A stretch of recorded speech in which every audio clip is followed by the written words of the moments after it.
Saviez-vous que chaque année, le delta du fleuve Mississippi, un écosystème vital abritant des millions de personnes et une biodiversité irremplaçable, perd une superficie de terre équivalente à 52 km²?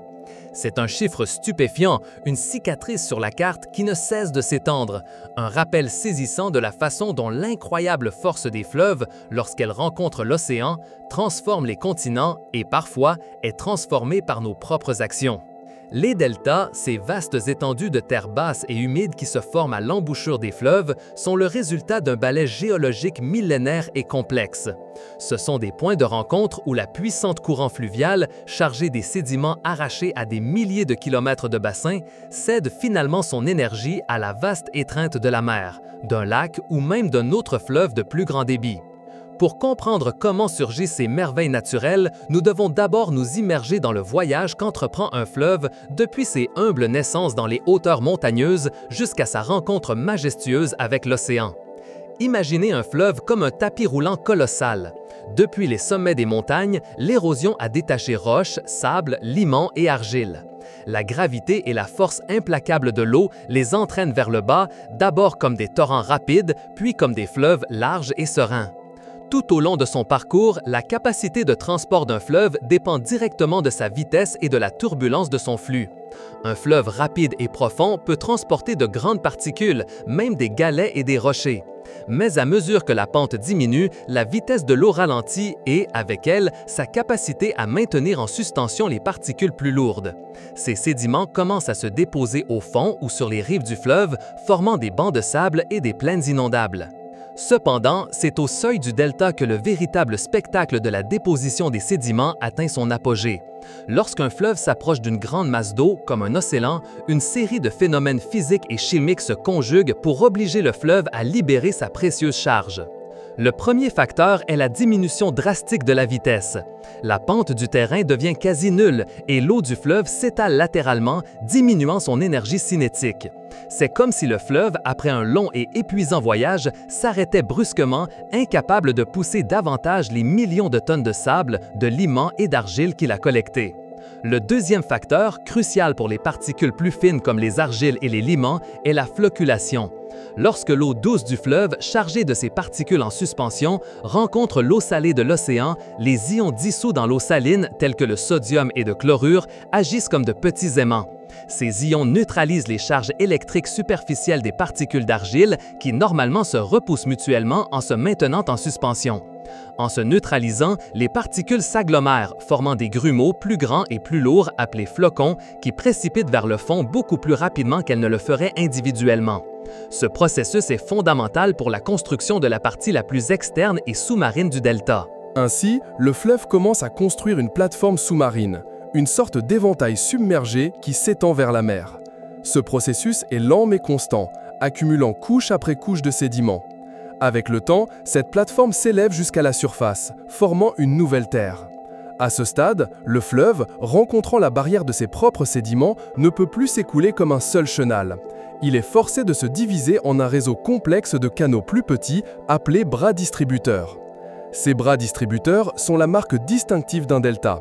Contrairement aux affluents, qui rejoignent un fleuve principal, les bras distributeurs se ramifient à partir du chenal principal, transportant de l'eau et des sédiments vers différents points de la côte ou du corps d'eau récepteur. Chacun de ces canaux, à son tour, dépose sa propre charge de sédiments, construisant de petites langues de terre qui s'avancent dans la mer. Avec le temps, et à mesure que ces canaux s'obstruent ou sont abandonnés, le fleuve peut changer son cours principal, construisant de nouveaux lobes ou bras deltaïques à différents endroits, dans un processus dynamique et cyclique qui peut durer des siècles, voire des millénaires. La forme finale d'un delta est le résultat d'une interaction complexe entre la quantité de sédiments transportés par le fleuve, la force des vagues, les marées et les courants marins. Cela a conduit à la classification des deltas en différents types, chacun avec des caractéristiques distinctives qui reflètent l'équilibre de ces forces naturelles. Les deltas dominés par le fleuve, comme l'emblématique delta du Mississippi aux États-Unis, présentent une forme souvent décrite comme patte d'oiseau. Ici, le fleuve est le principal architecte. Son débit est si puissant et sa charge de sédiments si vaste que les bras distributeurs s'étendent sur de longues distances vers la mer, construisant de délicates et allongées langues de terre. L'influence des vagues et des marées est relativement moindre, permettant à la déposition fluviale d'être la force dominante. Le delta du Mississippi est un exemple paradigmatique. On estime que ce fleuve gigantesque a formé son delta actuel au cours des 7 derniers millénaires, changeant de lobes principaux par cycle d'environ 1000 ans. Historiquement, le Mississippi transportait des centaines de millions de tonnes métriques de sédiments chaque année, les déposant et construisant progressivement la vaste plaine que nous connaissons aujourd'hui. En contraste, nous avons les deltas dominés par les vagues. Un exemple magnifique est le delta du fleuve Nil en Égypte. Sa forme est arquée ou lobée, beaucoup plus compacte et lisse sur son bord côtier. Dans ces deltas, les vagues redistribuent les sédiments apportés par le fleuve, les étendant le long de la côte et formant des plages et des cordons littoraux qui donnent au delta une apparence plus cohésive et curviligne. Le Nil, avant la construction du haut barrage d'Assouan, était un transporteur massif de sédiments, mais ses vagues dominantes modelaient la côte en cette forme caractéristique d'éventail. Enfin, il y a les deltas dominés par les marées, comme l'immense delta du Gange-Brahmapoutre au Bangladesh et en Inde, qui est le plus grand delta du monde. Ici, les forts courants de marée, qui montent et descendent 2 fois par jour, remuent et redistribuent les sédiments, formant des îles allongées, des bancs de sable et un labyrinthe de canaux qui s'orientent souvent perpendiculairement à la côte. L'intrusion d'eau salée à l'intérieur des terres à chaque marée haute est une caractéristique déterminante de ces systèmes, affectant la flore et la faune et favorisant des écosystèmes uniques, comme les mangroves, dont un exemple sont les Sundarbans, qui sont les mangroves les plus étendues de la planète. Chacun de ces types de deltas n'est pas seulement une merveille géomorphologique, mais aussi un centre de vie et d'activité humaine. Les deltas sont parmi les régions les plus fertiles et productives de la planète grâce aux riches sédiments que les fleuves y déposent. Cela en fait des zones agricoles d'une immense importance, comme les vastes rizières du delta du Mékong au Vietnam ou les terres cultivables du Nil. Outre l'agriculture, les deltas abritent une biodiversité exceptionnelle, avec des zones humides servant d'habitat à d'innombrables espèces d'oiseaux, de poissons et d'autres animaux. Ils sont également des artères vitales pour le commerce et le transport, avec des ports fluviaux et maritimes qui relient l'intérieur des continents aux routes océaniques mondiales. La prospérité des deltas en a cependant fait des aimants pour la population humaine. Aujourd'hui, des centaines de millions de personnes vivent dans les plaines deltaïques du monde entier. Environ 10% de la population mondiale vit dans les deltas, et ces régions ont souvent des densités de population significativement plus élevées que les moyennes nationales. Par exemple, le delta du Nil abrite plus de 90 millions de personnes, ce qui représente environ 90% de la population égyptienne. Le delta du Gange-Brahmapoutre abrite 140 millions de personnes, devenant ainsi l'une des zones les plus densément peuplées du monde. Cette concentration de population et d'activité économique a entraîné une intervention humaine massive sur les systèmes fluviaux, ce qui nous plonge dans le domaine fascinant et souvent problématique de l'ingénierie fluviale. Les ingénieurs ont cherché à contrôler les fleuves pour la navigation, la protection contre les inondations, la production d'énergie et l'irrigation agricole. Cependant, ces interventions, si elles ne sont pas planifiées avec une compréhension approfondie de la dynamique naturelle des deltas, peuvent avoir des conséquences dévastatrices et imprévues. L'une des interventions les plus significatives est la construction de barrages en amont. Les barrages, comme le haut barrage d'Assouan sur le Nil, le barrage des Trois Gorges sur le fleuve Yangtze en Chine ou le barrage Hoover sur le fleuve Colorado aux États-Unis, sont conçus pour stocker l'eau à des fins d'irrigation, de contrôle des inondations et de production hydroélectrique. Mais ils ont un effet secondaire direct et dramatique sur les deltas. Ils piègent les sédiments. Avant le barrage d'Assouan, le Nil transportait entre 60 et 190 millions de tonnes de sédiments chaque année, essentiels au renouvellement et à l'entretien de son delta. Après la construction du barrage en 1970, cette quantité a été réduite à moins d'1 million de tonnes par an. Le résultat est que le delta du Nil, auparavant en constante expansion, subit désormais une érosion côtière significative, perdant environ 100 mètres de côte par an dans certaines zones.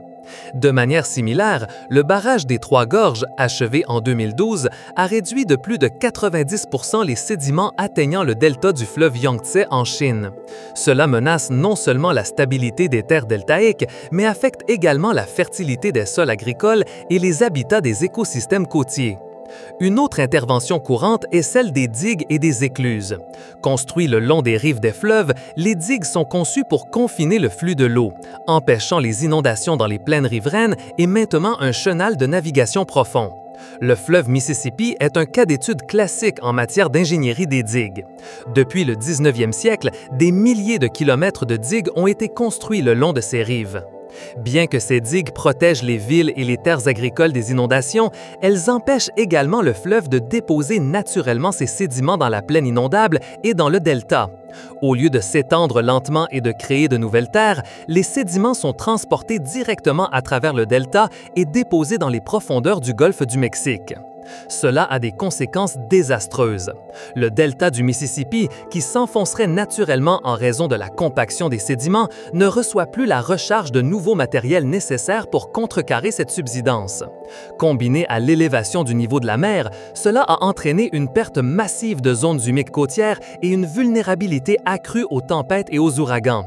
Comme nous l'avons mentionné, la perte de terre est alarmante, menaçant des communautés entières et la riche industrie de la pêche de la région. Le dragage, l'extraction des sédiments du fond des canaux pour les maintenir suffisamment profonds pour la navigation des grands navires, est une autre pratique courante de l'ingénierie fluviale. Bien qu'essentiel au commerce, le dragage perturbe l'équilibre naturel du système deltaïque. Il peut augmenter l'intrusion d'eau salée en amont, endommageant les écosystèmes d'eau douce et les terres agricoles. La salinisation est un problème croissant dans de nombreux deltas du monde.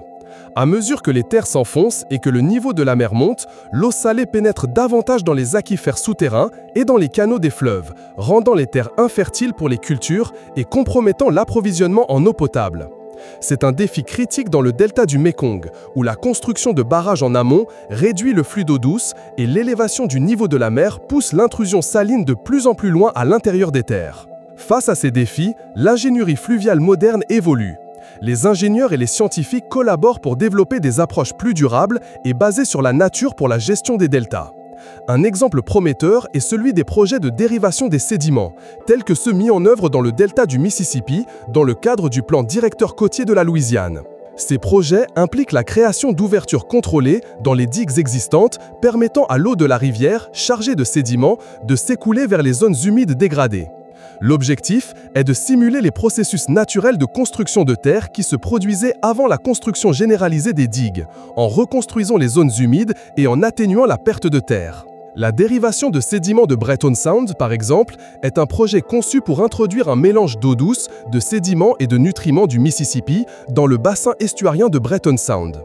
On s'attend à ce que, au fil des décennies, cette dérivation contribue à construire des milliers d'hectares de nouvelles terres en restaurant les marais maritimes et les habitats côtiers qui protègent la côte de la Louisiane. Cependant, ces projets ne sont pas exempts de défis. La construction et l'exploitation de grandes dérivations sont coûteuses et nécessitent une planification méticuleuse. Elles peuvent également générer des conflits d'intérêts avec les industries existantes comme la pêche ou l'ostréiculture, qui pourraient être affectées par les changements de salinité ou la dynamique des sédiments. Trouver le bon équilibre entre la restauration écologique et les besoins humains est un acte d'équilibre complexe. Dans le delta du fleuve Colorado, qui se jette dans le golfe de Californie, la situation est encore plus dramatique. Historiquement, c'était un delta vaste et luxuriant, mais la construction de multiples barrages, comme le barrage Hoover et le barrage de Glen Canyon, et le détournement de 90% de son eau pour la consommation humaine et agricole dans le sud-ouest des États-Unis et au Mexique, ont considérablement réduit son débit. Actuellement, moins de 10% de son débit historique atteint la mer, laissant un delta asséché et écologiquement appauvri. Cependant, dans un effort pour inverser cette tendance, des libérations d'eau contrôlées, connues sous le nom de pulsations d'eau, ont été effectuées depuis les barrages en amont. Un exemple notable a été la pulsation d'eau de 2014, qui a libéré 130 milliards de litres d'eau dans le delta sur une période de 8 semaines. Bien que ce soit une fraction du débit naturel, ces pulsations ont démontré la capacité à rajeunir la végétation riveraine et à réactiver les processus deltaïques, offrant une étincelle d'espoir pour la récupération de cet écosystème vital. L'ingénierie fluviale ne se limite pas à la construction de barrages et de digues, mais aussi à la compréhension de la relation complexe entre l'eau, les sédiments et la terre. Il s'agit de reconnaître que les rivières sont des systèmes vivants et dynamiques, et que toute intervention doit les considérer dans leur ensemble, du bassin versant supérieur jusqu'à l'embouchure dans le delta. Le défi mondial du changement climatique ajoute une couche supplémentaire de complexité. L'élévation du niveau de la mer menace d'engloutir de vastes étendues de terres deltaïques, exacerbant l'érosion et l'intrusion d'eau salée. Des tempêtes et des cyclones plus intenses, poussés par un climat changeant, peuvent dévaster les deltas avec des ondes de tempête et des pluies torrentielles, mettant en péril des millions de personnes et leurs moyens de subsistance. Face à cette réalité, la résilience des deltas devient une priorité urgente. Cela implique non seulement des projets d'ingénierie pour reconstruire et protéger, mais aussi la planification urbaine, le développement de variétés de cultures tolérantes à la salinité, la relocalisation des communautés lorsque cela est inévitable et la mise en œuvre de systèmes d'alerte précoce pour les catastrophes naturelles. Tournée vers l'avenir, l'ingénierie fluviale s'oriente de plus en plus vers des solutions adaptatives et multifonctionnelles. Cela comprend la conception de digues intelligentes permettant un flux contrôlé de sédiments, la création de nouvelles zones humides pour la séquestration du carbone et la protection côtière naturelle, et la collaboration internationale pour la gestion des bassins fluviaux transfrontaliers. L'histoire des deltas est l'histoire du remodelage constant de notre planète. C'est un récit de l'immense force de l'eau, de la patience de la géologie et de l'empreinte croissante de l'humanité. Du Nil, berceau des civilisations, au Mississippi, artère commerciale vitale, et au Gange-Brahmapoutre, foyer de l'une des plus grandes populations du monde, les deltas nous rappellent notre interconnexion avec les systèmes naturels et notre responsabilité de coexistence. Exister avec eux de manière durable. C'est une tâche monumentale, mais la compréhension de la manière dont les grands fleuves forment les deltas et l'application d'une ingénierie fluviale consciente sont des étapes cruciaux pour assurer l'avenir de ces régions extraordinaires et vulnérables, en garantissant qu'elles restent des sources de vie et de prospérité pour les générations à venir. Si cette immersion profonde dans l'ingénierie fluviale et la dynamique des deltas a éveillé votre curiosité, nous vous invitons à rejoindre la communauté des explorateurs. Abonnez-vous à la chaîne pour ne manquer aucune de nos prochaines expéditions de connaissances. Laissez un j'aime à cette vidéo si vous avez trouvé fascinante la manière dont les fleuves façonnent nos continents. Laissez un commentaire avec vos réflexions ou questions sur ces incroyables écosystèmes. Et partagez ce contenu avec ceux qui, comme vous, cherchent à percer les secrets de notre planète.